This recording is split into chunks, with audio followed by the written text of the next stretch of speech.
Je vous remercie. Pouvons-nous rester debout un instant, si vous le voulez, pour prier en inclinant la tête? Dieu très aimable, nous te louons ce soir pour le privilège que nous avons de venir en ta présence avec nos demandes et pour l'assurance que nous avons que ce que nous demandons, nous le recevrons, parce que Jésus nous a donné la promesse que si nous demandons quoi que ce soit au Père en son nom, il nous l'accordera. C'est pourquoi nous te demandons ce soir, Seigneur, de ne pas laisser une seule personne partir d'ici déçue. Que ceux qui sont venus pour te donner leur vie puissent le faire ce soir. Que ceux qui sont venus pour une marche plus proche puissent être exaucés, Dieu. Que ceux qui sont venus pour la guérison soient chacun guéris. Et lorsque ce service sera terminé, puissions-nous dire, comme ceux qui revenaient d'Emmaüs, nos cœurs ne brûlaient-ils pas au-dedans de nous, tandis qu'ils nous parlaient le long de la route? Nous le demandons au nom de Jésus. Vous pouvez vous asseoir. Et celui-ci? C'est celui qui est en direct?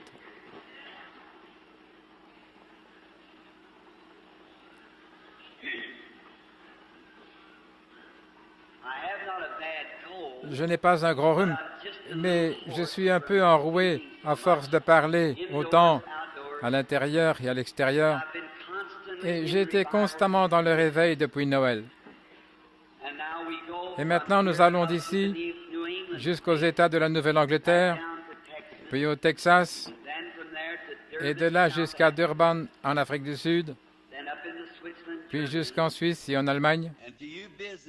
Et pour vous, hommes d'affaires, je viens de parler avec Demos Shakarian, et il vous invite à venir à la Convention de Philadelphie du 30 juin jusqu'au 4 juillet.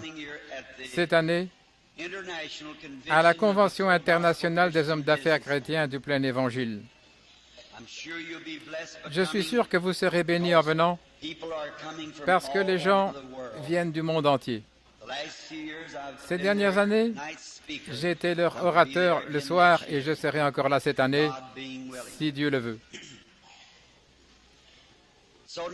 Alors maintenant, je ne veux pas vous retenir très longtemps, mais simplement vous parler un peu de la parole et ensuite la ligne de prière. J'espère que Dieu nous aidera à accorder autant d'attention que possible à la parole, étant donné que la foule est un peu compacte ici. J'aimerais lire l'Écriture ce soir dans Saint Marc au 11e chapitre et au 22e verset. Jésus leur répondit, « Ayez foi en Dieu. » Il venait de faire quelque chose pour amener les gens à avoir la foi.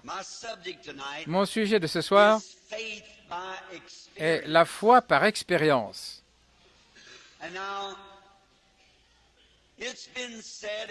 On a dit, et c'est vrai, que les lâches meurent 10 000 fois alors qu'un héros ne meurt jamais.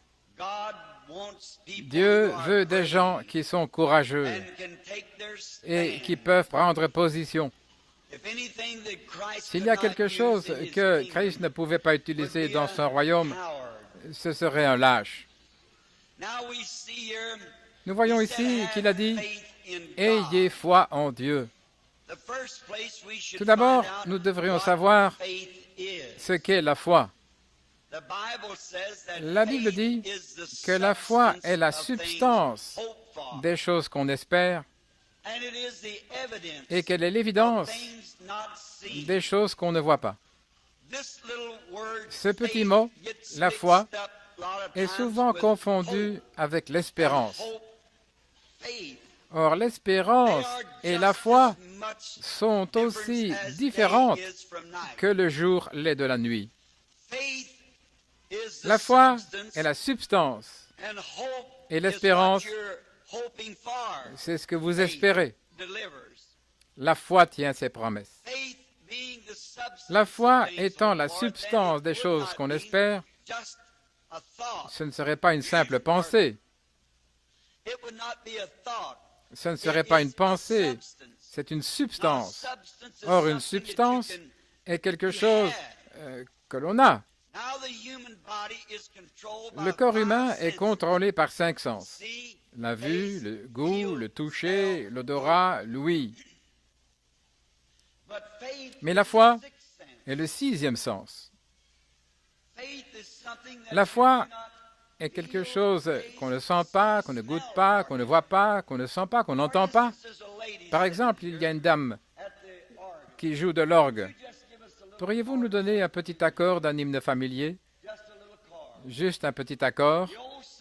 Le vieux dicton dit « Voir, c'est croire ». Combien ont déjà entendu cette remarque?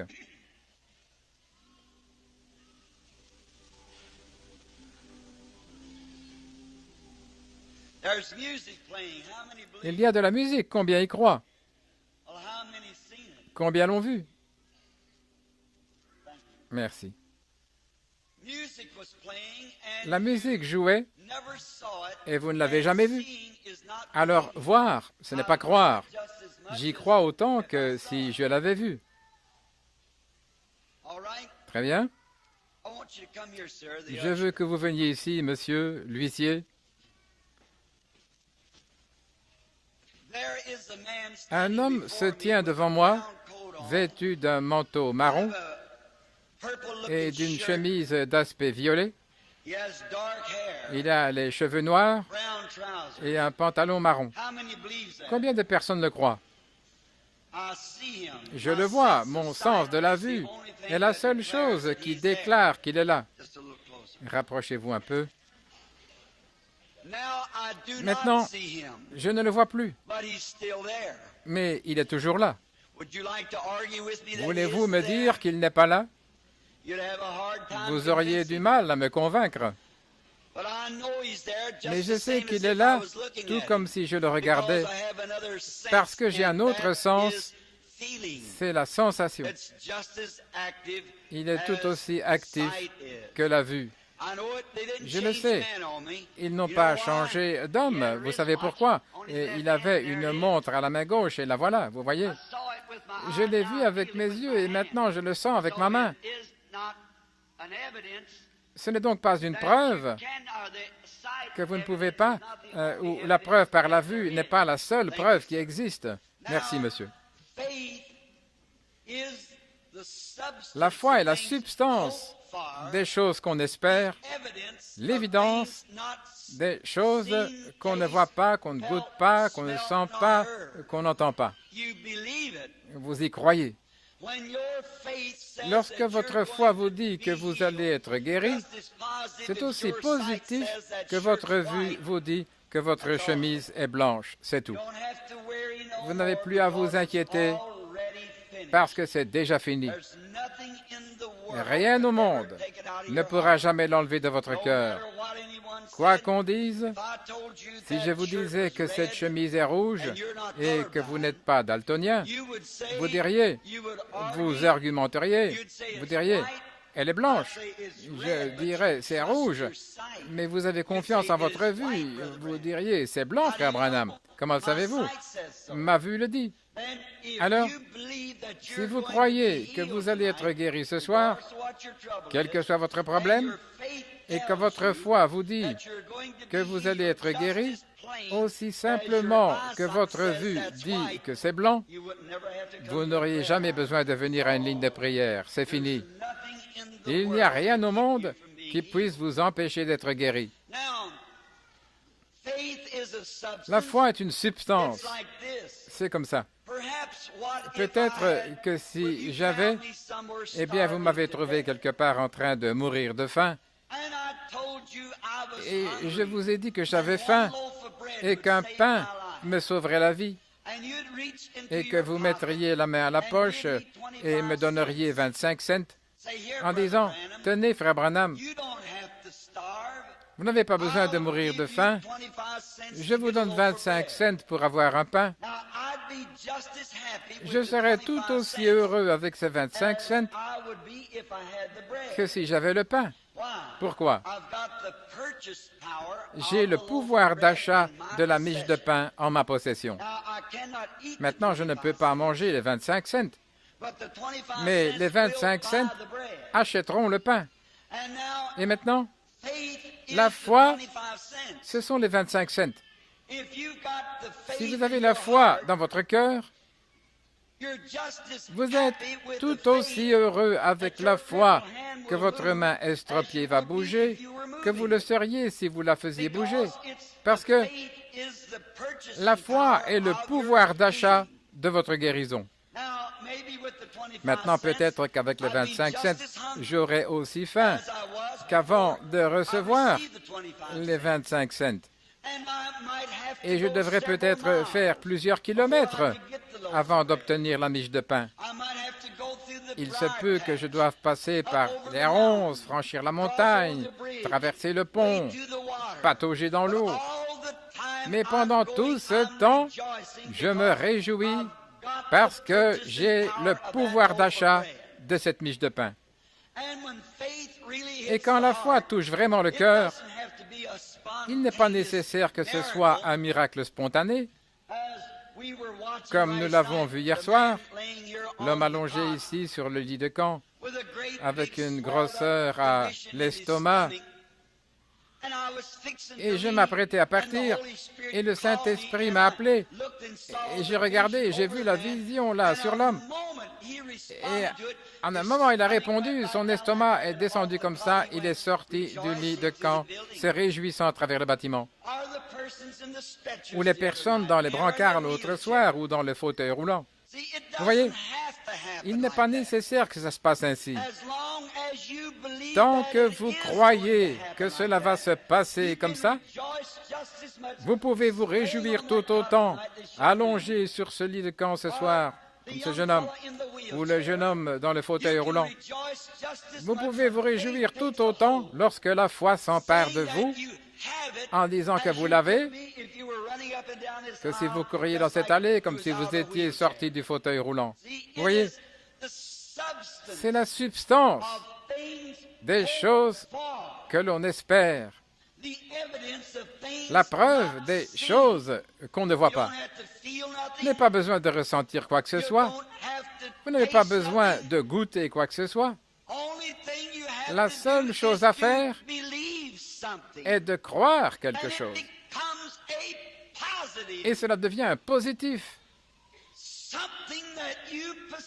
Quelque chose que vous possédez, c'est votre foi. Vous ne pouvez pas l'accepter par une pensée intellectuelle. Ça, c'est intellectuel. Votre esprit raisonne. Mais la foi ne raisonne pas.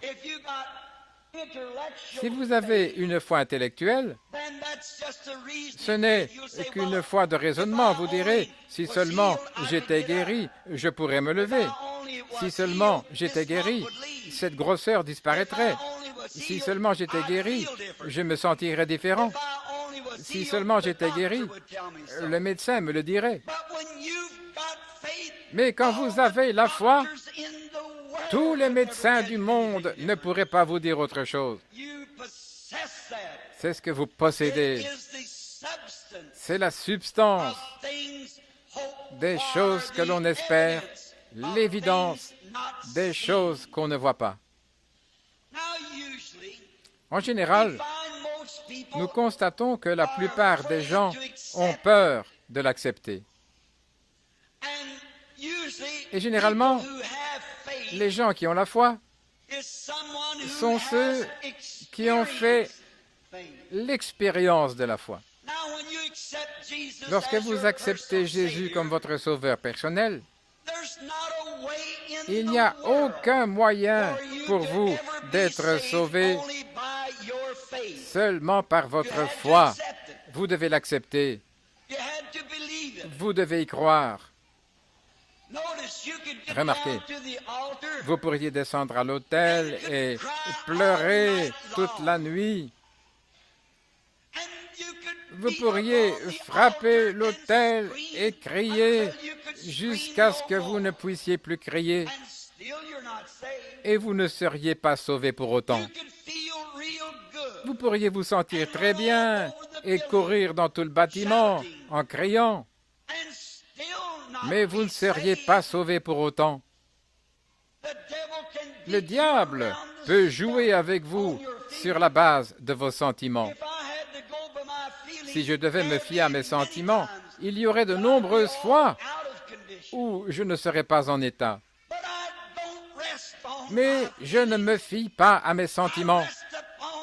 Je me fie à la parole inconditionnelle du Dieu vivant qui a fait alliance avec moi, si je veux bien la croire.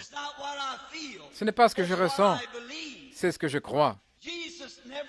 Jésus n'a jamais dit « L'avez-vous senti ?» Il a dit « L'avez-vous cru ?»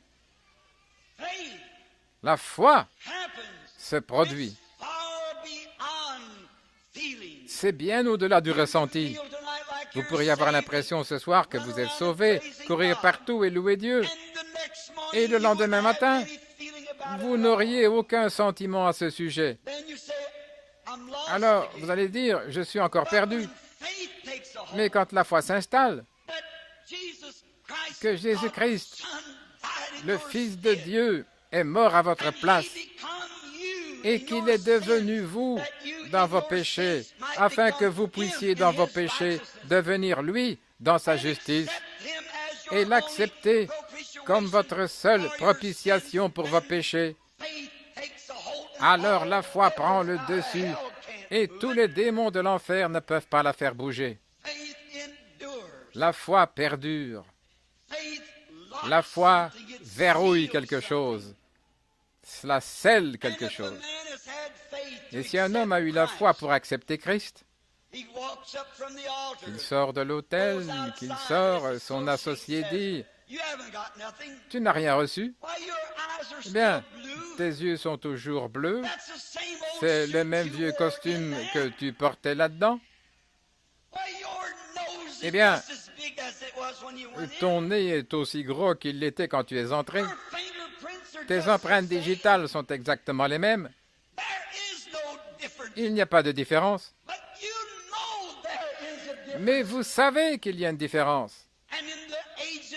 Et dans les âges à venir, et dans les jours et les semaines, vous prouverez qu'il y a une différence, parce que votre foi confirmera que vous êtes un chrétien.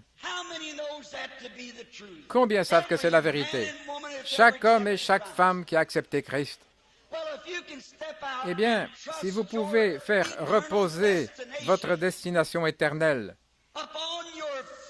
sur la base de votre foi, combien plus pour votre corps sur la même expiation selon laquelle il a été blessé pour nos transgressions et avec ses meurtrissures, nous avons été guéris.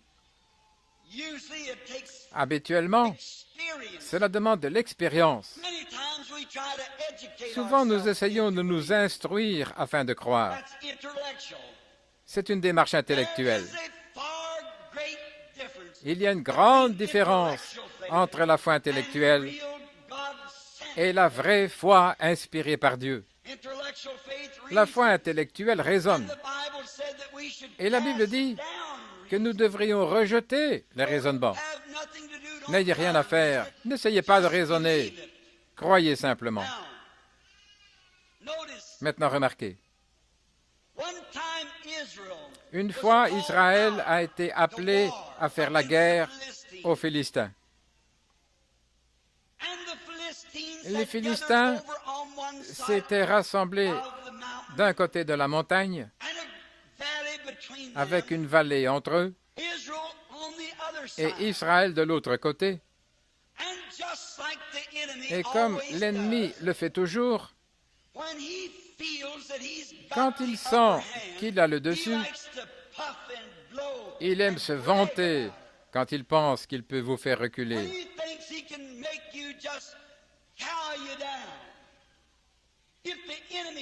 Si l'ennemi pense qu'il peut faire palpiter votre cœur quelquefois et vous faire penser que vous n'êtes pas guéri, il aime faire cela.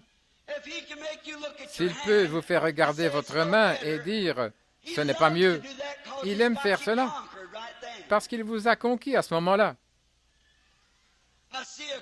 Je vois une béquille posée ici par une dame. S'il peut lui faire croire qu'elle devra utiliser cette béquille pour sortir d'ici, c'est gagné. Mais si elle ne regarde pas cela, mais qu'elle regarde la promesse de Dieu, elle sera laissée sur le siège. Vous n'allez pas, vous dites, j'étais infirme pendant des années. Ça n'a rien à voir. C'est ce que Dieu a dit. C'est l'idée. Il m'a dit il y a quelque temps, Satan a dit, tu es trop enroué pour prêcher. J'ai dit, tu es un menteur. Et je pouvais à peine chuchoter quand je suis arrivé à la porte, mais je suis entré quand même.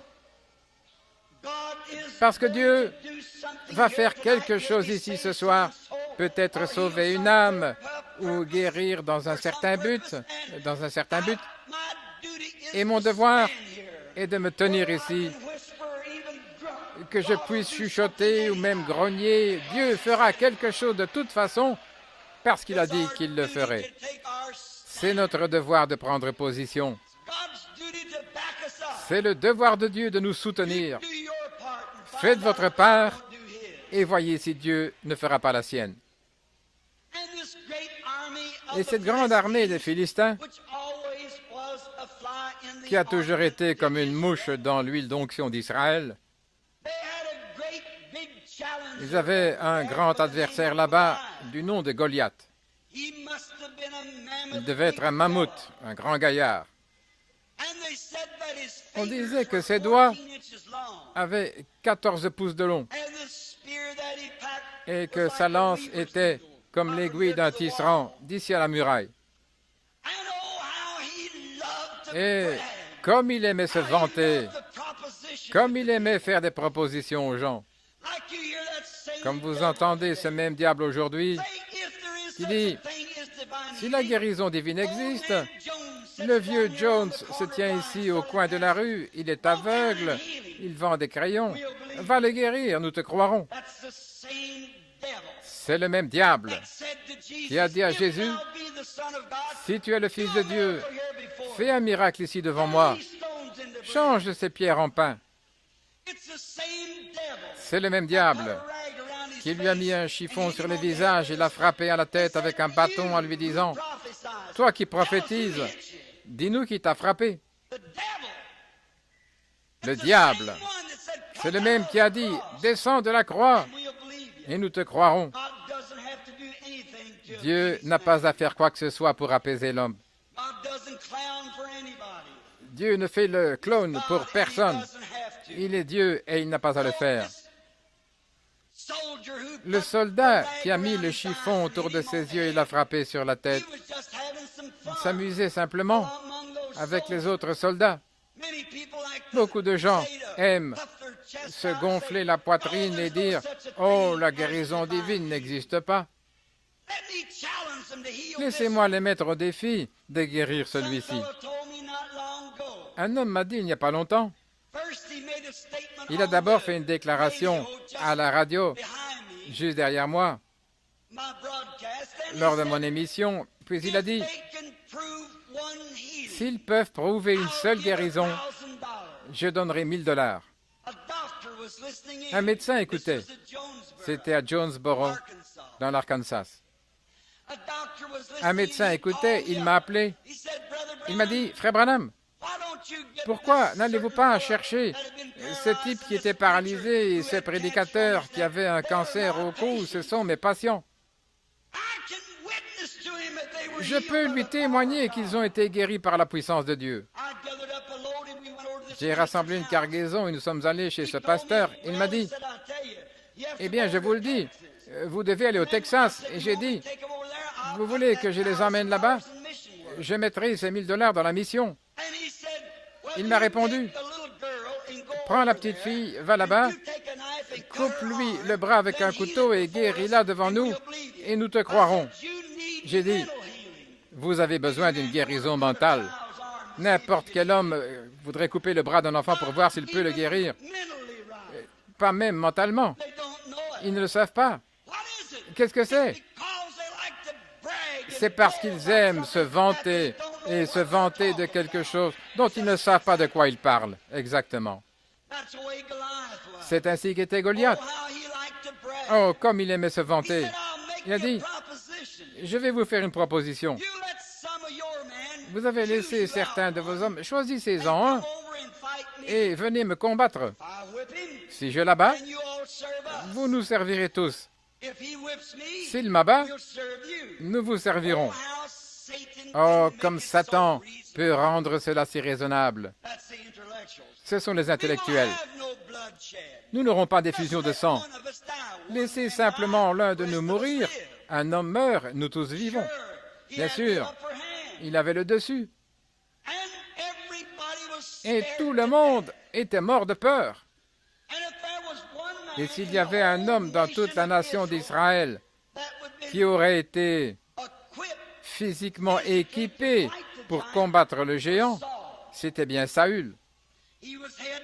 Il était de la tête et des épaules au-dessus de toute son armée. Et il était bien entraîné. Il connaissait toutes les manœuvres, comment manier la lance, comment tenir son bouclier pour faire tomber d'un coup. Non seulement cela, mais il était un entraîneur d'hommes. Un entraîneur d'hommes, l'homme le plus grand du pays, l'homme le mieux entraîné du pays, mais l'un des plus grands lâches du pays. Et c'est comme ça aujourd'hui. Ça ne nécessite pas de personnes instruites et formées. Mais il n'a jamais mis Dieu à l'épreuve. Mais un jour, de l'autre côté du désert, arriva un petit gars à l'allure rude, le fils de Jesse, David, avec un petit manteau en peau de mouton sur lui et une fronde à la main. Ce géant s'est vanté au mauvais moment.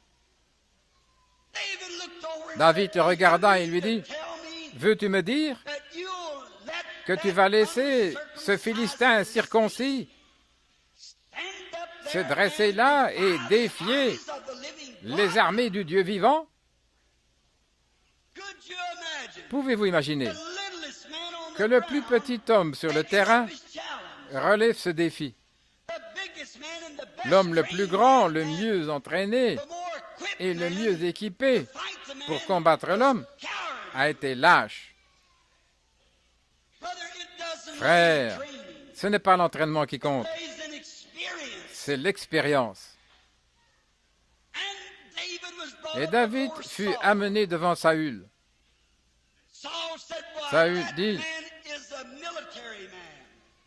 Cet homme est un militaire, il est guerrier depuis sa jeunesse. Et toi, tu n'es qu'un jeune homme. » Mais il parlait à un homme qui avait de l'expérience. Il a dit, « Monsieur, quand je gardais les moutons de mon père, là, dans les montagnes, un jour, un lion est venu. Il a attrapé un de mes moutons et il s'est enfoui avec lui. J'ai pris mon lance-pierre, je l'ai assommé et je suis allé chercher mon agneau. Quand je lui ai arraché l'agneau de la gueule, il s'est dressé contre moi et je l'ai tué. » Et il ajouta, « Un ours est entré et en a attrapé un. Et je l'ai assommé. » Et il ajouta, « Le Dieu qui m'a délivré des griffes du lion et de la gueule de l'ours, combien plus me délivrera-t-il des mains de ce Philistin circoncis? » Il ne connaissait pas la théologie, mais il connaissait Dieu. Il avait une expérience. Il parlait à un homme qui était plein de théologie, de combat, mais qui n'avait jamais mis Dieu à l'épreuve. C'est ainsi que les choses se passent aujourd'hui. Il n'y a pas besoin d'instruction. Il ne faut pas beaucoup de réflexion. Il faut un cœur humble qui a été consacré à la puissance de la résurrection de Christ et rempli du Saint-Esprit, qui sait de quoi il parle. Il dit, ton serviteur ira le combattre. Et le Dieu, vous voyez, la première chose, c'est qu'il y avait un besoin. Il y avait une crise. Et s'il n'y a jamais eu une crise, c'est maintenant. Oh, dit-il, je vais aller le combattre. Bien sûr, Saül ne pouvait pas le laisser partir comme ça. Il en savait trop sur la théologie moderne. Il lui dit, viens ici et prends mon épée, voyons comment tu t'en sors. Et il l'a revêtu de son armure. Et quand cette grande armure d'un homme dépassant de la tête et des épaules tous les hommes de son armée s'est retrouvé sur un petit avorton, vous pouvez imaginer comment ses petites jambes se sont recroquevillées, ses yeux sont sortis et le casque est descendu sur ses oreilles. Il a dit, enlevez-moi ça. Comme un homme qui ressent un appel de Dieu et qui doit passer 20 ans de sa vie à apprendre le grec. Vous ne voulez pas connaître le grec, vous voulez connaître Christ, c'est ce que vous devez savoir. Il a dit, enlevez ce truc de ma tête. Il a dit, enlevez-moi ça. Je ne l'ai jamais prouvé. Je ne sais pas ce que cette théologie peut m'apporter. Laissez-moi faire avec ce que je connais. C'est ce dont l'Église a besoin ce soir. Ce n'est pas d'une école pour vous éduquer, pour vous inculquer un tas de choses qui n'ont rien à faire là. Vous avez besoin de foi et d'une expérience en Jésus-Christ ressuscité pour enflammer votre âme et appeler les choses qui ne sont pas comme si elles étaient. C'est ce dont le monde a besoin ce soir, ce dont l'Église a besoin. Pas le monde, mais l'Église. On ne peut pas blâmer le monde, mais on peut blâmer l'Église, qui a déjà fait l'expérience de passer de la mort à la vie. Saül a découvert que sa veste ecclésiastique ne convenait pas à un homme de Dieu. Ça ne marche tout simplement pas. Il n'est pas nécessaire de connaître la théologie.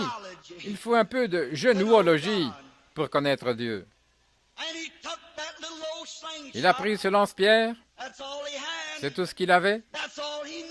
C'est tout ce qu'il connaissait. Mais il savait que Dieu avait utilisé cette chose-là dans un autre but, pour sauver quelque chose. Combien plus l'utiliserait-il maintenant pour sauver toute l'armée d'Israël? Et mon frère, je ne sais pas ce qu'il en est de vos écoles et de vos grands séminaires, mais je sais une chose, c'est qu'en tant que pécheur, un jour, dans une petite remise à charbon, j'ai trouvé Jésus-Christ et la puissance de sa résurrection qui a sauvé ma vie. Lorsque le docteur Roy Davis m'a ordonné dans l'Église baptiste missionnaire, et quand l'ange du Seigneur est venu me voir et m'a dit que je devais porter ce message dans le monde entier, il m'a dit, « Billy, tu as besoin de repos. Tu ferais mieux de rentrer chez toi. » J'ai dit, « Docteur Davis, cet ange s'est tenu là et il m'a dit cela. » Il m'a dit, « Toi qui as fait des études primaires, tu vas prier pour des rois et des potentats ?» J'ai répondu, « C'est ce qu'il a dit et c'est ce que je crois. » J'ai dit, « Si c'est l'attitude de l'Église baptiste, je renonce à ma carte de membre. » Il m'a dit, « Qui penses-tu va t'écouter ?» J'ai dit, « Je ne sais pas. Ce n'est pas à moi de poser cette question. C'est à moi de faire ce qu'il m'a dit de faire. C'est à lui d'envoyer quelqu'un pour l'écouter. » Mon langage de sassafras du Kentucky du Sud, His ain't don't fetch carry, ne l'est peut-être pas. Quoi qu'il en soit, un soir ici à Fort Wayne, je prêchais. Et à la fin du service, un universitaire m'a rejoint derrière la scène et il m'a dit, « Monsieur Branham, vous devriez avoir honte de vous, votre grammaire est si mauvaise. » J'ai dit, « Je le sais. » J'ai dit, « Je n'ai pas eu la chance d'aller à l'école, monsieur. » Il m'a dit, « Tu es assez grand maintenant. » J'ai dit, « Mais il y a tellement de malades, monsieur, je dois y aller. Je ne peux pas rester là à apprendre des cours. » Et il a dit, « Eh bien, tu pourrais prendre un cours par correspondance. » Et j'ai dit, « Où est-ce que ça me rattraperait ?» J'ai dit, « Il faut que je continue. » Il a dit, « La grammaire que vous utilisez devant ces gens. » Et vous leur avez dit ce soir, « Tous ceux qui passeront devant ce pulpit seront guéris. » Il a ajouté, « Ces gens vous apprécieraient davantage si vous aviez dit pulpit, la chair en français. » Oh, ça m'a mis le pied à l'étrier. J'ai dit, « Monsieur, je ne veux pas vous blesser. » Mais ces gens-là ne se soucient pas. Et si je dis pulpit ou pulpit, ils veulent que je vive la vie de Christ et que je fasse ce qu'il a dit de faire. Je fais que des gens soient sauvés et guéris en disant pulpit. Qu'est-ce que vous faites en disant pulpit? Oh, ce n'est pas dans votre langage, c'est dans votre cœur que Dieu veut que vous le sachiez. Pas dans votre tête, mais dans votre cœur. Oui, David a tué Goliath. C'était Moïse, le grand prophète. S'il y a bien un homme formé et bien formé, c'était Moïse. Oh, il avait obtenu tous les diplômes que l'Égypte possédait et il pouvait enseigner la théologie à ces hommes. C'était l'homme le plus intelligent d'Égypte. Il avait 40 ans lorsqu'il est parti délivrer ses frères. Mais vous voyez, il a fait une erreur. Dieu l'a emmené dans le désert et il y est resté pendant 40 ans pour que Dieu lui fasse perdre un peu de sa théologie. Prenez l'argile, battez-la jusqu'à ce qu'elle soit prête. Un jour, alors que ce vieil homme se trouvait à l'arrière du désert, gardant les moutons de son beau-père Jéthro, il a vu un buisson en feu. Et il est monté en présence de ce buisson. Il avait 80 ans. Et il en a su plus sur Dieu en 5 minutes devant ce buisson qu'il en avait appris en 80 ans dans les écoles d'Égypte. Bien sûr, ce qui manquait à Moïse, le buisson l'avait. Et ce qui manque au séminaire ce soir, le Saint-Esprit là, le même feu de Dieu. Ce dont les écoles ont besoin, c'est du feu, du Saint-Esprit et du feu. En présence de ce feu, il a fait une expérience. Avant, il fouillait l'Égypte, et maintenant, il va en Égypte. Et parfois, Dieu peut faire des choses tellement ridicules pour l'esprit charnel.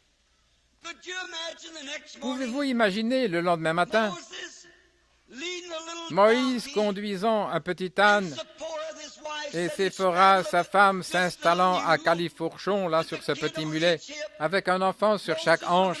Moïse avec un vieux bâton sec à la main, la barbe flottant sur le côté, louant le Seigneur, descendant par-dessus les collines. Si ce n'est pas un spectacle pitoyable pour l'esprit charnel. Quelqu'un a dit, « Moïse, où vas-tu? » « Je vais en Égypte pour prendre le pouvoir. » Une invasion d'un seul homme. Mais le plus important, c'est qu'il l'a fait. Pourquoi? Il avait une expérience. Il ne se souciait pas du nombre d'Égyptiens qu'il tuait. La première fois, il en a tué un et il a eu des ennuis et il s'est enfoui. La fois suivante, il a tué toute une armée. Il avait une expérience avec Dieu. Ce dont l'Église a besoin ce soir, ce n'est pas d'une école, mais d'une expérience pour avoir la foi. Le feu, le spirituel, le Saint-Esprit et le feu.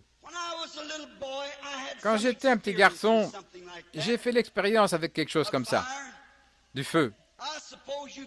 Je suppose que les gens de l'Ohio savent ce qu'est une tortue. Mon frère et moi, nous en avions trouvé une derrière la ferme, et comme elle balançait ses pattes, vous savez, et sa tête se dressait, c'était une créature étrange. Dès que nous nous sommes approchés d'elle, elle a rentré ses pattes, sa tête et tout le reste dans sa coque et s'est refermée sur elle-même. Ça me fait penser à un grand nombre de soi-disant chrétiens. Dès que vous mentionnez la guérison divine ou le Saint-Esprit, oh, nous ne croyons pas ça.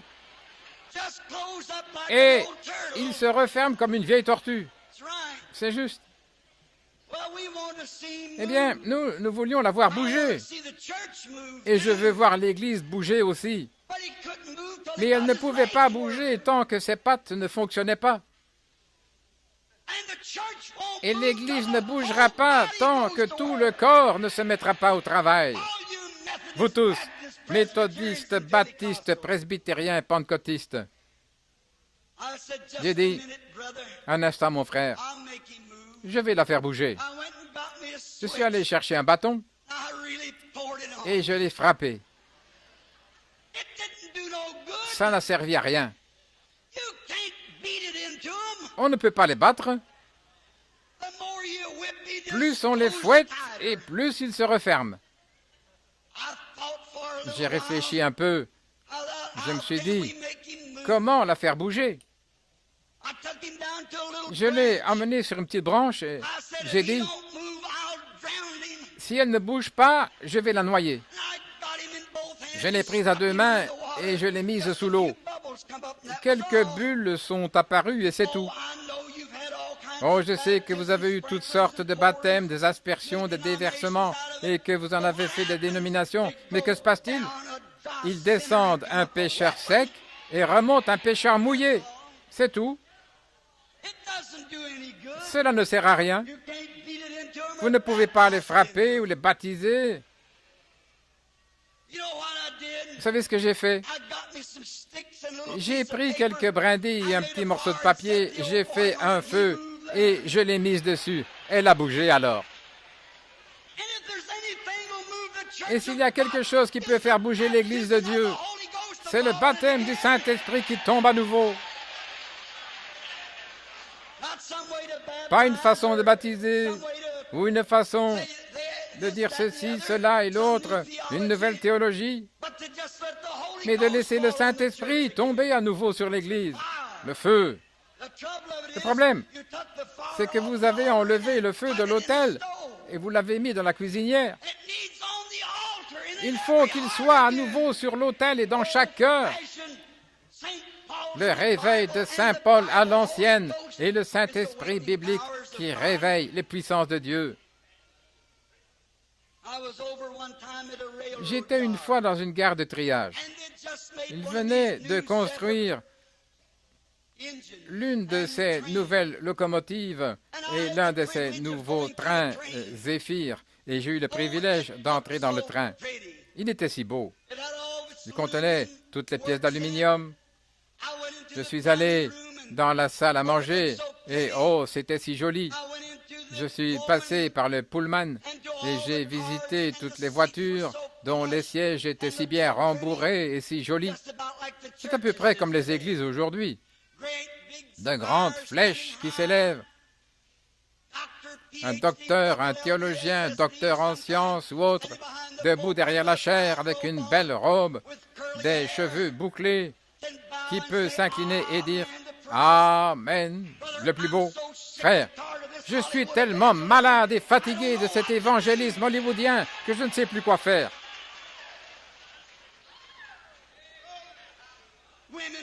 Des femmes qui montent et descendent la plateforme, des pianistes. Un type m'a attaqué un jour à propos d'un homme qui travaillait avec moi. Et il m'a dit, nous ne pouvons pas tolérer cela. Ce garçon fume des cigarettes. J'ai répondu, c'est un pécheur. Il conduit juste un camion, il l'a conduit jusqu'ici. Cet après-midi-là, dans une église de la sainteté, il a voulu me présenter à sa femme. Je vous le dis, je ne me moque de personne. Mais cette pauvre mortelle portait une robe si serrée, de grandes boucles d'oreilles et beaucoup de peinture. Et j'ai dit, est-elle une sainte?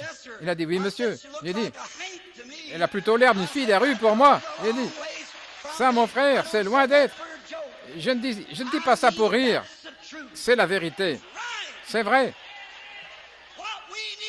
Ce dont nous avons besoin, c'est du Saint-Esprit et du feu et de l'expérience dans l'Église pour nettoyer les scories, les modeler, les brûler.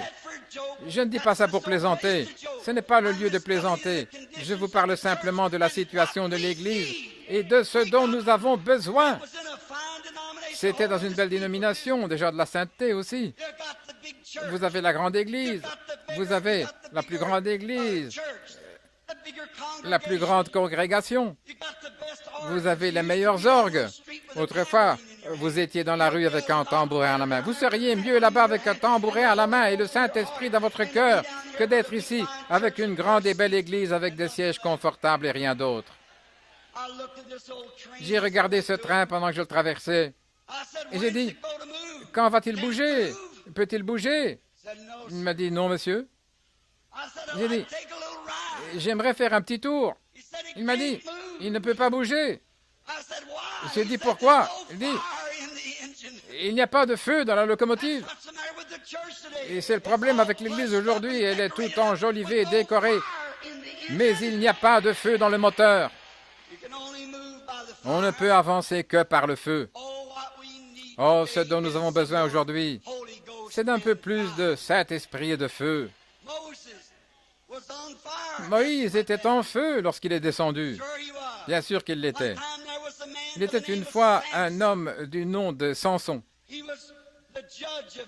Il était le juge d'Israël à l'époque des juges. Sa soi-disant petite amie l'avait attaché avec des brindilles et il pouvait les briser. Puis, les Philistins sont venus à lui. Samson se tenait là et il y avait un millier de Philistins autour de lui. Remarquez, tout d'un coup, il a une expérience et une double portion de l'Esprit de Dieu extrêmement grande s'est déversée sur lui. Et il a saisi la mâchoire d'un mulet et il a tué 1000 Philistins. Comment pouvait-il le faire? Après avoir fait l'expérience de l'Esprit de Dieu sur lui. C'est à ce moment-là qu'il a pu tuer les Philistins. Il y avait un petit homme dont les ministres n'ont peut-être jamais entendu parler. Il s'appelait Shamgar. Il se trouve au 3e chapitre des Juges et au 31e verset. C'était un petit paysan. Il ne savait pas grand-chose, mais c'était un Israélite, un membre laïque de l'Église. Et les Philistins étaient des voleurs pour eux à l'époque, parce qu'ils n'étaient pas unis. C'est ainsi que le diable peut agir sur l'Église, tant qu'il peut vous faire croire « Je suis baptiste et j'ai tout ce qu'il faut, je suis pentecôtiste et j'ai tout ce qu'il faut ». Il vous volera aussi sûrement que vous êtes là. Il fait en sorte que les églises se battent les unes contre les autres. Alors si vous vous tirez dessus, il se retire et il vous laisse vous tuer entre vous. Ce petit gars avait travaillé dur tout l'été. Il avait mis son blé en terre et son orge dans la grange. Il était là à regarder et il a entendu du bruit venant de la route. Trompe, trompe, trompe. Il regarda et vit arriver 600 Philistins, tous armés de lances. Lui, c'était un fermier. Il ne connaissait rien au combat. Il a regardé sa petite femme qui se tenait là peut-être, et ses petites joues pâles, les larmes coulant, disant « Shamgar, qu'allons-nous faire cet hiver ?» Il a vu sa petite fille aux bras nus, sa petite jupe usée, peut-être appuyée contre le mur en train de pleurer. Qu'est-ce qui s'est passé? Les Philistins sont venus tout de suite pour lui prendre tout ce qu'il avait. C'est ainsi que le diable agit. Vous savez quoi? Shamgar a commencé à se dire, tu sais, je ne suis pas un combattant, mais je suis un fils d'Abraham. Je suis de la tribu et de la lignée, et je suis circoncis. Je sais que mon Dieu vit encore. Et il y a une crise qui s'annonce. L'Esprit du Seigneur est venu sur lui, et il a sauté au milieu de la route avec un aiguillon à bœuf à la main. C'est un bâton avec un petit bouton là qui permettait de frapper le bœuf pour qu'il laboure. Et il a sauté là avec cet aiguillon à la main et il a battu 600 Philistins. Pourquoi? Parce qu'il savait qu'il était israélite.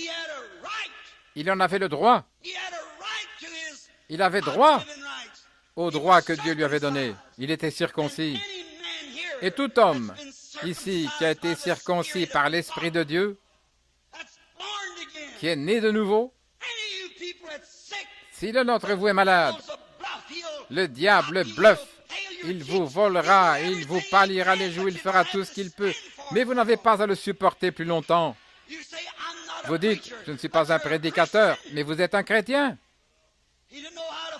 Il ne savait pas comment se battre. Vous dites, je ne connais rien à la foi. Sortez quand même. Oui, monsieur. Un jour, je suis entré dans un stade de football et j'ai vu une petite chose accrochée au mur qui m'a toujours frappé. Il était dit, ce n'est pas la taille du chien qui compte, c'est la taille du combat dans le chien. C'est ce qui compte.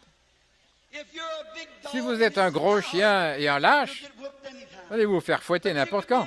Et vous pouvez être un petit chiot avec beaucoup de cran et vous pouvez mettre l'ennemi en fuite n'importe quand. C'est la taille du Dieu du ciel qui est dans le cœur. Et c'est un grand Dieu et un bon Dieu qui couvre tout l'espace et le temps. Bien sûr, ce dont l'Église a besoin ce soir, c'est d'un autre retour à Dieu. Très bien. Ça devait être Philippe lorsqu'il était sur le chemin du retour avec Nathanaël. Et en revenant, il pouvait raconter à Nathanaël les choses qui avaient été faites parce qu'il avait vu Jésus.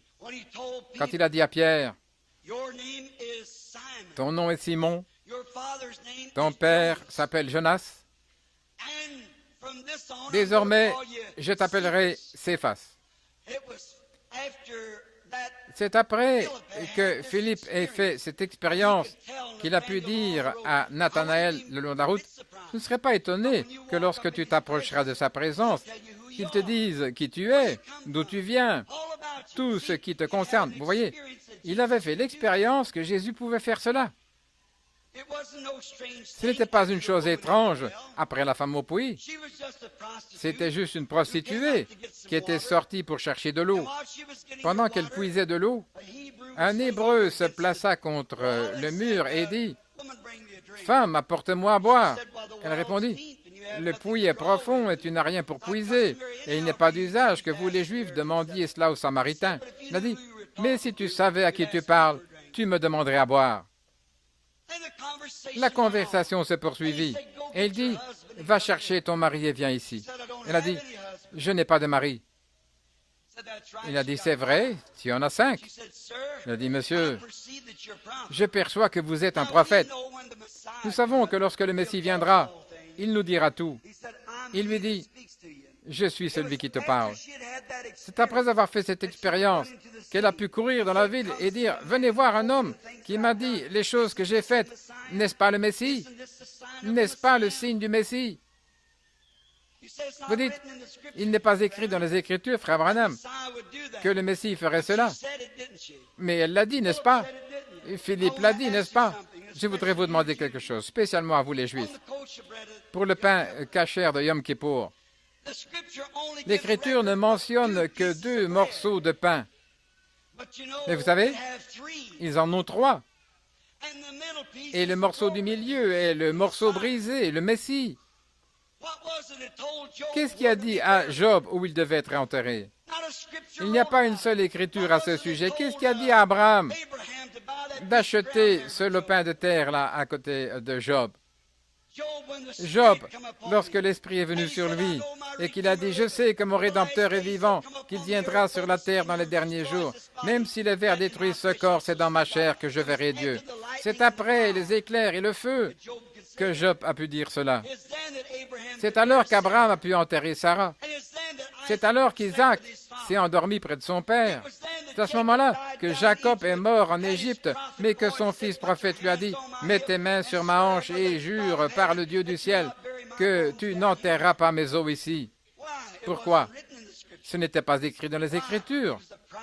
Eh bien, il était un prophète, et il savait que la résurrection n'aurait pas lieu en Égypte, mais en Palestine. Pourquoi Joseph a-t-il dit « N'enterrez pas mes os ici. Je veux qu'ils soient enterrés là, dans la terre promise. » Pourquoi? Dans Matthieu 27, la Bible dit que lorsque Jésus est ressuscité, beaucoup de saints qui dormaient dans la poussière de la terre sont sortis, sont entrés dans la ville et sont apparus aux gens. Qu'était-ce? C'était une révélation spirituelle. Jésus a dit que c'est là qu'il bâtirait son Église. Voyez, c'est après avoir fait connaissance avec Dieu que l'on peut prendre sa parole pour n'importe quoi. C'est après que Jésus ait montré cet arbre à ses disciples et qu'il leur ait dit « Personne ne mangera désormais de toi. » Et le lendemain, ils ont trouvé l'arbre desséché. C'est après qu'ils aient fait cette expérience d'avoir vu que Jésus a dit « Dites à cette montagne de se déplacer, ne doutez pas en votre cœur, mais croyez que ce que vous avez dit s'accomplira. Vous pouvez avoir ce que vous avez dit. » Après qu'ils aient fait cette expérience, ce soir, debout ici, parlant de la parole, qu'est-ce ici dans ce bâtiment ce soir qui a suscité ce grand émoi? Qu'est-ce qui fait que nos cœurs se sentent différents ici maintenant même de ce qu'ils étaient lorsque nous étions dans la rue? C'est le Saint-Esprit. C'est l'Esprit de Christ. Nous rassemblés ici. Maintenant, après avoir fait cette expérience, vous pouvez appeler ces choses qui n'étaient pas comme si elles étaient pour votre guérison. C'est après avoir eu une expérience. C'est après que Cléopas ait fait entrer Jésus dans la pièce, lui et son ami, à Emmaüs, et que Jésus ait rompu le pain, que leurs yeux se sont ouverts. C'est après que cela a été fait. Ils pouvaient courir toute la nuit et retourner là et dire aux disciples, « Vraiment, il est ressuscité d'entre les morts, nous l'avons vu là, il a fait la même chose qu'avant d'être crucifié. » Après qu'il l'ait vu. Oh frère, aujourd'hui, il n'est pas nécessaire que ce monde païen se détourne de votre dernier signe. Jésus-Christ est ressuscité des morts. Il est ici ce soir sous la forme du Saint-Esprit. Il est ici pour accomplir et faire tout ce qu'il a fait avant sa crucifixion. Il est ressuscité des morts. Il est le même, hier, aujourd'hui et pour toujours. Vous pouvez en douter, mais s'il entre en scène dans quelques minutes et accomplit la même chose qu'avant sa crucifixion, alors vous êtes un pécheur, n'est-ce pas, si vous le niez? Qu'est-ce que le péché? L'incrédulité. Boire, fumer, jouer, commettre l'adultère, ce n'est pas le péché. Ce sont les attributs de l'incrédulité. Celui qui ne croit pas est déjà condamné. Il n'y a que deux choses, la foi ou l'incrédulité. Vous êtes ici ce soir avec l'une ou l'autre. Que Dieu soit miséricordieux.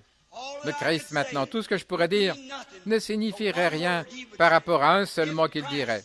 Si le Christ, le Fils de Dieu, entre en scène et fait ce qu'il a fait avant sa crucifixion, combien d'entre vous ici présents le recevront comme leur sauveur et leur guérisseur? Dites Amen. Prions. Inclinons la tête un instant. Dieu béni, la suite t'appartient. Nous réalisons ce soir que nous avons besoin d'un grand mouvement du Saint-Esprit. Et toi seul peux le faire, Seigneur.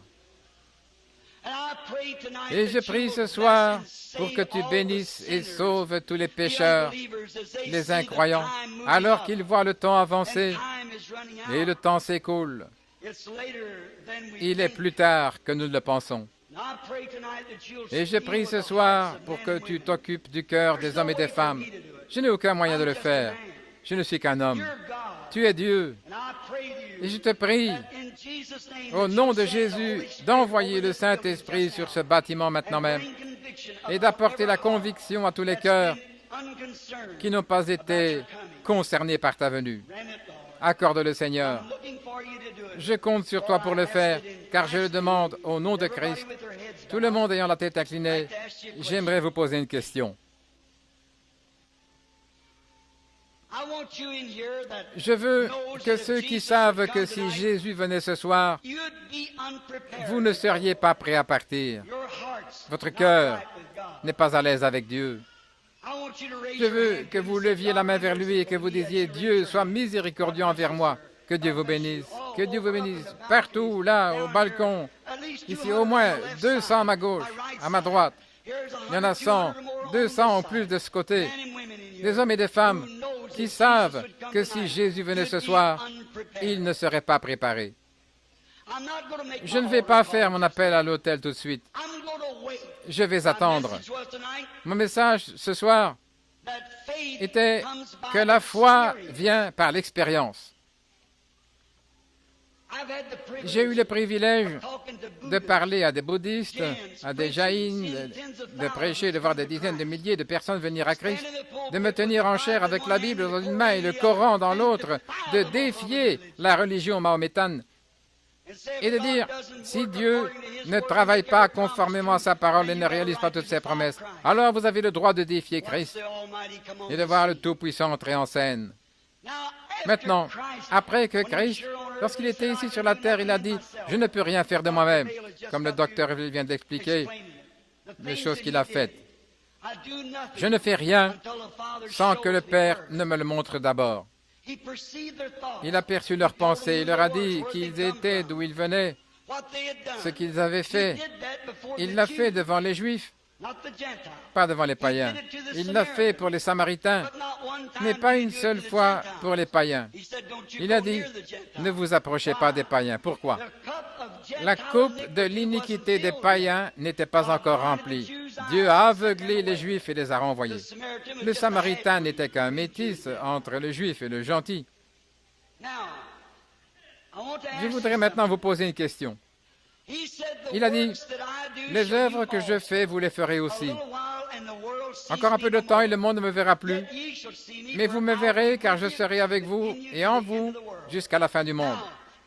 Maintenant, si Jésus vient ce soir, ici sur l'estrade, et fait les mêmes œuvres dans son Église, maintenant il est le même. Il agit de la même manière. La seule chose qui diffère, c'est un corps. Je suis la vigne, vous êtes le sarment. C'est le sarment qui porte le fruit, pas la vigne. La vigne apporte la vie au sarment. Et chaque sarment portera le fruit de la vigne dans laquelle il se trouve. J'ai vu le Dr. Ville ce soir, la photo de l'ange du Seigneur, si c'est le Christ, et le monde scientifique dit que la lumière a frappé la lentille, ce même esprit n'est pas à plus de 5 pieds de l'endroit où je me tiens en ce moment, ou alors je suis un menteur. Il en a toujours été ainsi tout au long de la vie. Vous avez dit, cette colonne de feu, c'est le Christ. Il l'était lorsqu'il a conduit Israël dans le désert. Lorsqu'il s'est fait chair et habité parmi nous, Jésus a dit, « Je viens de Dieu et je vais à Dieu ». Après sa mort, son ensevelissement et sa résurrection, Paul l'a rencontré sur le chemin de Damas. Il était redevenu une colonne de feu. « Qui es-tu, Seigneur ?» Il a répondu, « Je suis Jésus. » Il est difficile pour toi de regimber contre les aiguillons. C'est lui qui est entré dans la prison et a délivré Pierre. C'est lui aujourd'hui apportant le même message, faisant les mêmes signes, alors que le monde païen est en train de s'éteindre. Bientôt, l'Évangile ira de nouveau aux Juifs et les 70 semaines de Daniel s'accompliront. L'Église païenne sera exclue, comme je l'ai prêché hier soir, et vous serez sans espoir, sans Dieu. Vous serez la Vierge qui n'avait pas d'huile dans sa lampe, et il y aura des pleurs, des gémissements et des grincements de dents, alors que l'armée russe entrera ici et ravira les femmes dans les rues pour les violer, prendra vos maisons, les brûlera, et les choses qu'elle fera quand elle arrivera ici. le monde communiste dont notre nation est imprégnée. Mais l'Église doit s'en aller avant que cela arrive. S'il le fait ce soir, que Dieu vous bénisse. Père Dieu, ils sont à toi maintenant. 300 ou 400 personnes ont levé la main pour t'accepter comme leur sauveur et s'approcher de toi. Je prie, oh Dieu, que tu fasses quelque chose maintenant afin qu'ils puissent voir que tu es vivant, que leur foi ne faiblisse pas à partir de maintenant. Je viens de le dire plusieurs fois, l'expérience. Ces disciples n'auraient pas su que tu aurais pu tuer un arbre si tu ne l'avais pas fait. Beaucoup de ceux qui ce soir ne t'ont jamais vu dans ta puissance de ta résurrection accomplir les œuvres que tu as faites avant ta résurrection, avant même ta mort. Comment tu l'as fait? Ils ne l'ont jamais vu. Donc, après l'avoir vu, alors ils auront une expérience, ils pourront aller de l'avant et être témoins. Je prie que tu l'accordes ce soir au nom de ton Fils Jésus. Amen.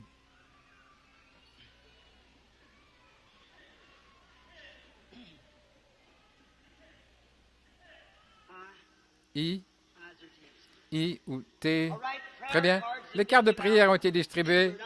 Nous n'aurons pas beaucoup de place debout ici. Nous allons donc devoir en appeler quelques-unes.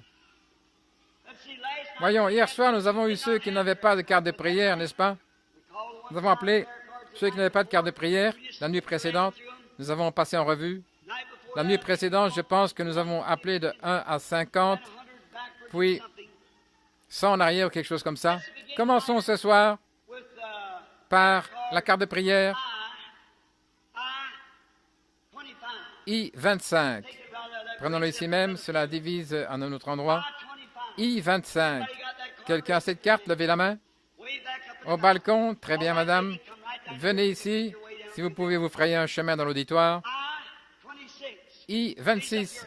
Levez la main, si vous pouvez. Sinon, qu'un huissier vienne entourer ces gens.